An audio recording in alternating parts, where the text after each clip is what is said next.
Bonsoir, petit Fantominus. Installe-toi bien confortablement et laisse-moi te raconter l'histoire d'un enfant transformé en Pokémon et qui cherche à tout prix à devenir humain. Cet enfant se nomme Tate Kikuko. Chapitre 3. Une mystérieuse comptine. Minnie, Johan, pourquoi ne me répondez-vous pas implora la surveillante d'une voix qui trahissait son angoisse. Elle serrait de plus en plus fort entre ses doigts maigres les plis de sa robe bleue à fleurs. Elle regardait avec insistance depuis plusieurs longues minutes les deux filles qui fredonnaient une bien mystérieuse comptine en se regardant l'une et l'autre dans les yeux avec un regard vide. Tout en chantant, elles jouaient en frappant mutuellement dans leurs mains. Elles refusaient non seulement d'écouter les adultes, mais en plus, elles préféraient rester sous la pluie et le vent glacial. Et pour ne rien arranger, la nuit commençait déjà à tomber. Viens, petit enfant, viens à moi. Je vais te bercer toute la nuit. Viens, n'aie pas peur, tu verras. Je serai pour toujours ton ami. Dès que tes yeux se fermeront et que tu t'endormiras, ne t'en fais pas, je serai là. Je dévorerai tous tes rêves, puis je m'assurerai que plus jamais tu ne te réveilleras. Viens, petit enfant, viens à moi. Je t'enroulerai dans tes beaux draps froids, puis de mon délicieux cauchemar, jamais tu ne te réveilleras. Fillent en chœur les deux petites filles comme si elles chantaient la danse des canards. Leurs 20 autres petits camarades semblaient terrorisés et restaient cachés au fond des tentes, tandis que les trois surveillants cherchaient à comprendre. « Qu'est-ce qui se passe ? D'où ont-elles appris une telle parole ? Je ne comprends pas ce qu'il arrive et pourquoi elles ne font pas attention à nous ?» Paniqua un des surveillants qui commençait à chercher et à séparer les deux petites filles. De plus en plus effrayées par la comptine, mais elles réagissaient agressivement comme des bêtes sauvages et se débattaient dans ses bras. Finalement, la petite blondinette, nom de Millie, lui mordit avec acharnement la main, le poussant à la lâcher pour qu'elle reprenne place devant son ami, qui continuait de chanter. « On dirait qu'elles sont dans un état second. Vous croyez qu'un Pokémon les aurait hypnotisées ? Probablement. Quelqu'un de mentalement dérangé a dû repérer les enfants et les a peut-être attaqués avec un Pokémon Psy. Vous avez pu appeler l'agent Jenny ?» demanda l'autre surveillant à sa collègue, de plus en plus intrigué et persuadé que la situation n'était pas normale. Celle-ci sortit alors une étrange montre de sa poche.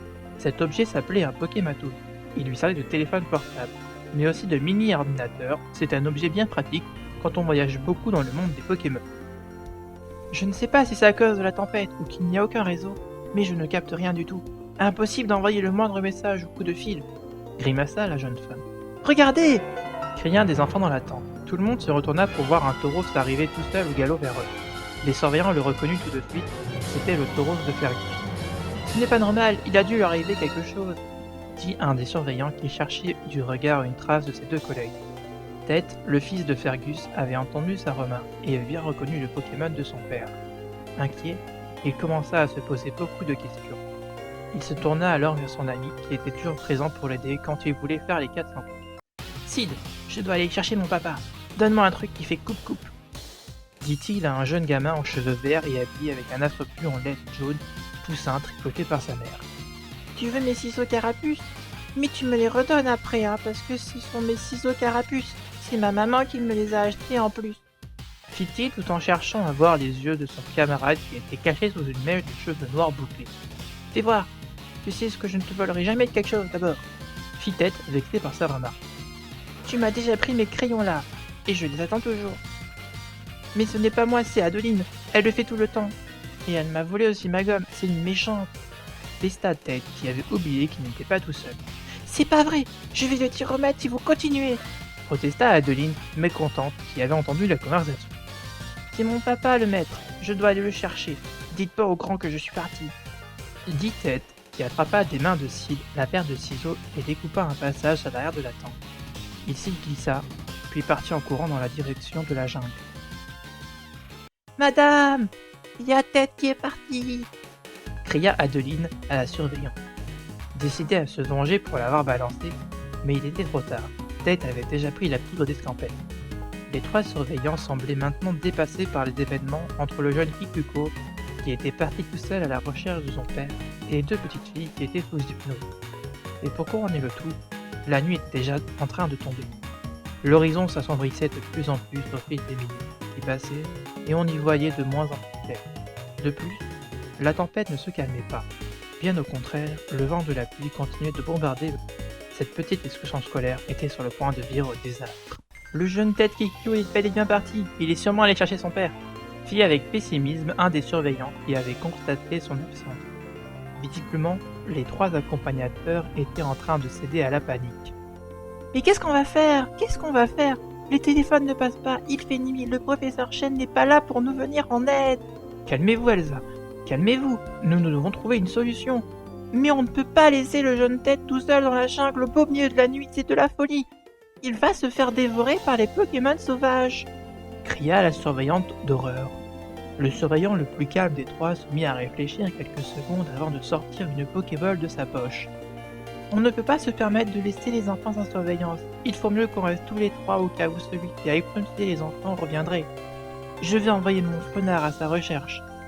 Il libéra de sa petite balle blanche et bleue un énorme renard blanc à 9 queues. Bonne idée! Quant à moi, je vais libérer mes 3 ratatas qui patrouilleront autour du camp au cas où le petit Ted revient ou qu'on ait une visite imprévue. Fit l'autre surveillant qui sortit à son tour 3 gros Pokémon semblables à des raviolis. Pendant ce temps, Ted s'était bien enfoncé dans la jungle. Il ne voyait pas grand-chose et ne savait pas où mettre les pieds. Il commença à regretter sa décision d'être parti comme ça, tout seul, et avait de plus en plus peur. Il se faufila entre d'énormes fougères et de grandes plantes grasses, et trébucha sur une grosse racine. Splash! Il tomba à la tête la première, le nez dans la boue. « Papa, j'ai peur !» poussa-t-il d'inquiétude, étendu au sol, dans une épaisse flaque de gâteau. Mais bien évidemment, son père n'était pas là. Il se releva péniblement. Ses habits étaient maintenant tout sales. Son jean était même déchiré au niveau du genou, laissant apparaître une vilaine écorchure. Il était trempé et avait froid à cause de ses habits humides. Heureusement, l'épaisse végétation de la jungle le protégeait du vent. « Papa, où es-tu » continua-t-il de crier de vive voix. Il continua son chemin, à appeler avec désespoir son père, de plus en plus persuadé qu'il y était arrivé quelque chose. D'un coup, c'est avec brutalité que Ted se retrouva suspendu la tête en bas dans les airs. Quelque chose le tenait fermement par une cheville et ne semblait pas vouloir le lâcher. Le petit garçon tenta comme il pouvait de voir parmi l'épaisse végétation et la nuit qui tombait qui était son agresseur. Mais il fut incapable de voir quoi que ce soit. « Au secours !» cria-t-il à s'en déchirer la voix. Le cri mystérieux d'un Pokémon résonna dans sa tête, mais il n'arrivait toujours pas à distinguer la créature qui cherchait à le manger. « Ouah !» grogna la bête. « Lâche-moi !» continua le pauvre Ted terrorisé. Quand il ne fut plus qu'à quelques centimètres du Pokémon qui l'avait attrapé, il réalisa qu'il s'agissait d'un énorme ampiflore, un monstre en forme de plante carnivore. Il y en avait d'ailleurs toute une colonie qui s'était rassemblée autour d'un gros bananier afin de se protéger de la pluie. Le Pokémon plante semblait très affamé et Ted était un casse-croûte idéal. Alors que le jeune Kikuko pensait vivre ces derniers instants, un Pokémon arriva au galop et apparut de façon fracassante entre les fougères épaisses de la jungle. « Fenard !» Le fenard du surveillant arriva juste à temps et cracha un torrent de flammes sur l'ampiflore. Celui-ci riposta d'un lancer de feuilles tranchantes, que le renard de feu esquiva avec facilité. Mais la liane d'un autre ampiflore l'attrapa dans la queue, l'immobilisant au sol, tandis que 3 autres déversèrent des spores paralysants. Le pauvre Ted regarda impuissant un de ces gros Pokémon plantes enrouler le corps du renard de feu dans ses lianes et le faire disparaître dans sa gueule béante. La situation semblait désespérée. Le chapitre est à présent terminé, on se retrouve pour la suite dans un prochain épisode. Bonne nuit à tous.